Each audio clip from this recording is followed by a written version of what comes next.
예, 돌팔입니다. 원래는 순서상으로는 기름집에게 패한 흥국생명의 시합에 대한 분노의 댓글 3탄 해가지고 모으고 편집을 하고 있었는데 제가 바빠서 좀 미룬다고 제가 말씀을 드렸죠. 그러면은 미루긴 미뤘어도 그걸 먼저 하는 게 순서상 맞긴 맞는데 자료라든지 장면 캡처, 편집 이런 게 오래 걸려가지고 그걸 좀 뒤로 미루고 지금 급부상한 이슈에 대해서 먼저 말씀을 좀 드려야 되겠습니다. 수요일날 있었던 아파트와 전매청의 시합에서 엄청난 이슈가 있죠. 이게 아파트 쪽에서 더블 컨택 이슈가 자꾸 나오네 이거. 지금 세트가 정확히 기억이 안 나는데 하여간 양봉이 오버핸드 토스를 하다가 더블 컨택 반칙이 선언이 됐습니다. 그래가지고 좀 항의를 좀 세게 했죠. 더블 컨택 아니다. 여기서는 근데 오버핸드 토스고 2단 연결이기 때문에 시차가 없는 더블 컨택입니다. 이 얘기를 본격적으로 하기 전에 제 3대 명언 예전에 제가 말했죠. 그 중에 하나 1번 시차가 없는 더블 컨택은 홀딩의 의미를 내포하는 겁니다. 이 영상을 보기 전에 아직 안 보신 분들은 김다인 제기차기 더블 컨택에 대한 제가 올려놓은 영상, 김다솔 세타에게 언더토스 자제를 당부하는 영상, 이거를 보고 오시면은 많이 도움이 되겠죠. 자, 그때 한 얘기는 되도록 좀 겹치게 안 할게요. 그래서 시차가 없는 더블 컨택이 선언이 됐습니다. 이거는 비디오 판독 대상 아니죠. 시차가 있어야만 비디오 판독 대상이 됩니다. 자, 그래가지고 근데 항의하고 그래도 심판이 그냥 이건 그거 번복할 순 없잖아요. 판정을. 그런 다음에 막판에 23대 몇인가 거기에서 굉장히 절체절명의 순간이죠. 세트를 딸 수 있느냐 없느냐의 순간에서 염치기가 오버핸드로 백토스를 하는데 이때 공이 또 약간 돌아갔죠. 역회전으로 약간 돌아갔습니다. 이때 정상적인 플레이로 쭉 가다가 아파트가 실점을 했죠. 염치기가 백토스 할 때 황민키가 4대질을 하면서 저거 봐 이렇게 화들짝 놀라면서 뭔가 소리를 칩니다. 그리고 나서 실점한 다음에 강력하게 항의를 하죠. 주심에게 다가가서 아까는 우리가 할 때는 양봉이 할 때는 공이 돌아갔다고 해서 더블 컨택을 선언을 해 놓으셨으면서 왜 지금 염치기가 할 때도 공이 돌아갔는데 왜 선언을 안 하냐 이렇게 항의를 했죠. 큰 목소리로 항의를 했습니다. 주심이 하는 말이 아까에 비해서 지금 염치기가 백토스를 하는 상황은 어려운 상황이다. 2단 연결을 하기 어려운 상황이다. 돌아가는 거를 허용할 수 있다라고 설명을 하는데 중간에 주심의 말을 끊고 황민키가 이렇게 말하죠. 어려우면 봐주고 쉬우면 안 봐주고 그럼 어려우면 막 돌려도 돼요 라고 말을 합니다. 굉장히 강력한 한 방이었죠. 이렇게 하니까 주심이 말문이 막혀가지고 옐로 카드를 꺼내는 겁니다. 그동안 커뮤니티 설문조사를 하면은 한쪽으로 쏠려요. 7대3 이라든지 아니면 8대2 이런 식으로 하나의 의견이 많이 되는데 요거만큼은 치열했습니다. 5점 몇 대 4점 몇. 자, 요거는 근데 의견이 굉장히 팽팽히 갈리지만 그러면은 어떻게 되느냐? 결론적으로 말씀드리면은 결론을 알고 들으시면은 수월해요. 양봉은 시차가 없는 더블 컨택이 맞습니다. 그럼 염치기도 맞느냐? 염치기는 애매합니다. 여기서 주심이 설명을 할 때 조금 실수를 한 것 같아요. 저 설명이 들어갔어야 돼요. 양봉의 공은 회전이 너무 심하게 돌았다. RPM이 너무 높았다. 요 설명이 들어갔어야 돼. 근데 심판은 그 설명을 하려고 했을 거야. 상황이 염치기 쪽이 조금 더 어려운 것도 있었고 공 회전수도 RPM도 양봉이 올린 공의 RPM이 굉장히 빨랐다라는 말을 뒤에 이어서 하려고 했던 것 같아요. 추측이긴 하지만. 그렇지만은 이제 그 말을 끊고 황민키가 어려우면 막 돌려도 돼요라고 치고 들어간 것입니다. 그런데 경고는 받았지만 황민키가 정말 대단한 캡틴입니다. 지금 아파트가 연승 가도를 달리는 게 황민키 주장의 역량이 보통이 아니에요. 주장이 이제 본인이 배구를 잘해야 된다는 그런 점도 있지만은 팀이 불리한 상황을 유리한 상황으로 이끌어가는 그런 임기응변, 사회적인 지능 이런 게 중요하지 않습니까? 항의도 시합의 기술인 거를 우리가 도쿄올림픽 때 월드킴의 레드카드 사태를 보면서 나중에 물론 월드킴이 레드카드까지 받을 줄은 몰랐다고는 설명을 했지만 어쨌거나 그것도 시합을 이끌어 나가는 기술이거든요. 주장으로서 할 수 있는 기술인데 그거를 완벽하게 해냈다고 봅니다. 무슨 말이냐? 황민키가 크게 소리를 질렀잖아요. 화가 너무 나가지고 감정을 주체 못해서 크게 소리를 질렀을까요? 제 생각엔 그렇지 않습니다. 이거는 계획적으로 크게 질른 겁니다. 왜 크게 질렀느냐? 어디 가서 크게 질렀어요? 네트랑 주심 근처에 가서 크게 질렀죠. 그 근처에 마이크가 하나 있어요. 심판과 주장이 서로 대화하는 거를 녹음하기 위한 마이크가 있다니까요. 거기에 그 마이크에 내 목소리가 잘 입력이 되도록 가까이 가서 크게 말한 거예요. 시청자에게 들리도록 말싸움을 이길 자신이 있었던 거예요. 자, 이 문장만 보자고요. 자, 대부분의 배구 팬들은 5년, 10년 된 올드 팬들이 아니라면, 배구를 굉장히 오랫동안 보신 팬들이 아니라면은 시차가 없는 더블 컨택에 대해서는 잘은 모릅니다. 배구라는 게 워낙 규칙이 그거 말고도 복잡한 게 많아가지고 일일이 규칙을 따지면서 보지 않아요. 그냥 흘러가는 대로 보고 해설자의 말을 들으면서 상황을 이해합니다. 그런 시청자들의 심리를 노린 것입니다. 자, 황민키가 저쪽에서는 상황이 어려웠고 이런 말을 하니까 황민키가 그럼 어려운 공은 막 돌려도 돼요? 라고 말했잖아요. 얼마나 문장이 명확합니까? 어려운 공은 막 돌려도 돼요? 안 되죠. 어렵다고 막 돌리면 안 되죠. 공을 막 돌리면 안 되거든요. 배구는 공을 막 돌려서는 안 돼요. 황민키 말이 무조건 맞죠. 그 문장만 보면은 보통의 배구 시청자들은 문장을 듣고 상황을 이해한단 말입니다. 상황을 먼저 파악하고 두 사람의 대화를 판단하는 게 아니라 주심과 주장의 대화를 통해서 상황을 이해하는 거거든요. 황민키 말이 무조건 맞거든요. 그러면은 황민키 편을 들 수밖에 없습니다. 말이 맞으니까, 맞는 말을 하니까. 이 상황을 보세요. 주심이 말을 하다가 중간에 황민키가 말을 끊고 주장을 하니까 아무 말도 안 하고 옐로 카드를 꺼내죠. 말이 막힌 거예요. 말문이 막힌 겁니다. 논리적으로 반박할 말이 없으니까 옛다 옐로 카드 준 것처럼 보이잖아요. 근데 사실은 요 말은 황민키가 예의에 매우 벗어난 말을 했죠. 심판이 어려운 공을 막 돌리라고 말한 건 아니잖아요. 굉장히 큰 소리로 매우 예의에 어긋나는 말이기 때문에 옐로우 카드를 꺼낼 수 있습니다.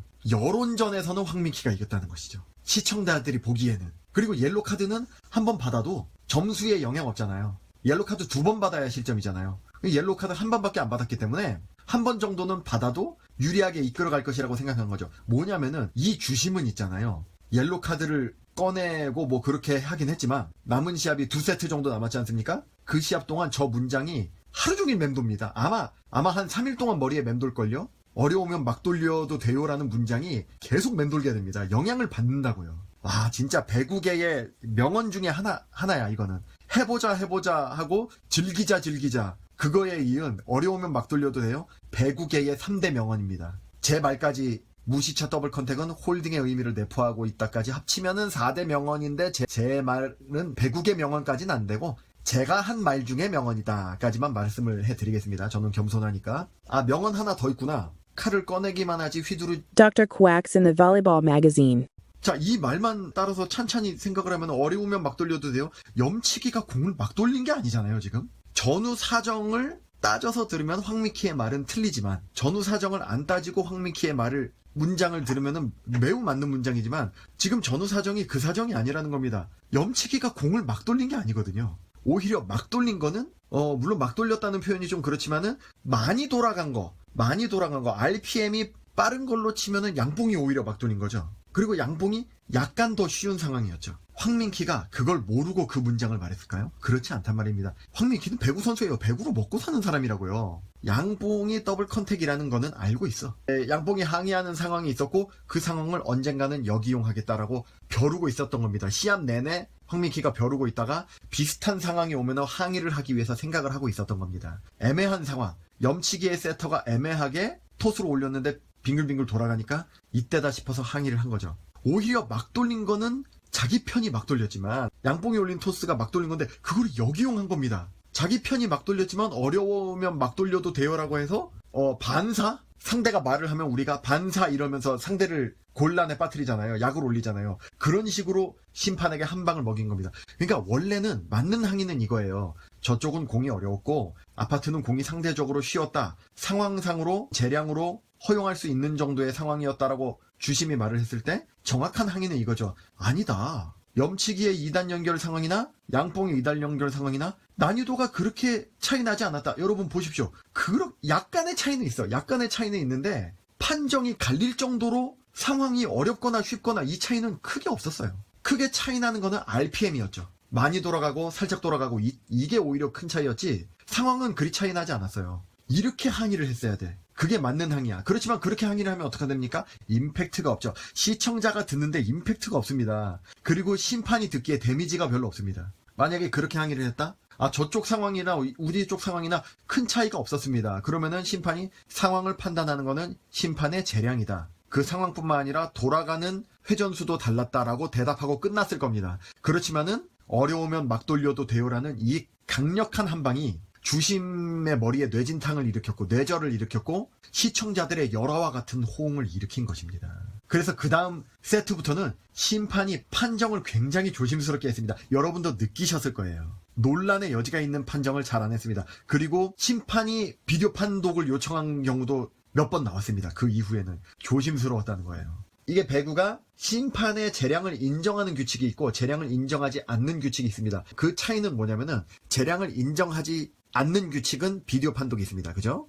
심판이 잘못 판정했을 때 비디오 판독을 해가지고 그걸로 판단을 하는 거예요. 그러면 심판이 틀렸다 또는 맞았다가 명확하게 화면을 통해서 슬로우 비디오를 통해서 판단할 수가 있는 거죠. 즉 심판 재량으로 결정하는 게 아니라 절대적인 기준이 있는 겁니다. 비교적 절대적인. 배구에 완전 절대라는 건 없어요. 근데 비교적 절대적이라는 겁니다. 그런데 심판의 재량으로 판정한다는 거는 심판이 100% 판단한다는 거예요. 주심이 100% 판단한다는 겁니다. 그렇다면 뭐냐? 비디오 판독이 없습니다. 대표적으로 시차가 없는 더블 컨택하고 홀딩이 있죠. 얼마나 사람 몸에 길게 접촉을 했느냐. 너무 길게 접촉하면 홀딩이죠. 근데 그것도 기준이 뭐 0.5초 이상은 홀딩이고 0.4초 이하는 홀딩이 아니다. 이런 게 아니잖아요. 그렇게 명확하지가 않단 말입니다. 그렇기 때문에 주심이 재량을 하는 거예요. 비디오 판독으로 나중에 판정할 수도 없어요. 그걸. 비디오 판독이 허용이 안 됩니다. 제가 말했잖아요. 시차가 없는 더블 컨택은 홀딩의 의무를 내포하는 겁니다. 즉 홀딩이 심판의 재량권을 인정하는 겁니다. 결국에는 홀딩은 비디오 판독으로 판단할 수 없다고 하는 거에 연장선상에 있는 것입니다. 시차가 있는 더블 컨택은 재량권이 없어요. 비디오 판독 대상이 됩니다. 그리고 옛날에는 작년까지만 해도 오바넷이 재량권을 인정했죠. 오바넷을 비디오 판독으로 판단할 수 있는 촬영 기술이 없었기 때문입니다. 근데 지금은 네트 정중앙에 카메라를 설치해놔가지고 비디오 판독을 할 수가 있죠. 그러니까 재량권을 인정하지 않고 비디오 판독 대상으로 옮겨갔죠. 유일하게 남은 표면적으로는 두 개야. 무시차 더블 컨택하고 홀딩. 하지만 둘 다 홀딩이에요. 홀딩만큼은 재량권이 있다. 그런데 이제 그 재량권도 너무 남용하면은 안 되잖아요. 그래서 그 재량권도 정도가 있습니다. 양봉의 마찰로 인한 무시차 더블 컨택을 판단하는 거는 이거는 심판의 재량권을 약간만 발휘해도 되죠. 너무 많이 돌아가니까. 자, 그런데 염치기의 토스 애매합니다. 천천히 돌아갔으니까. 애매할수록 재량권이 강화되죠.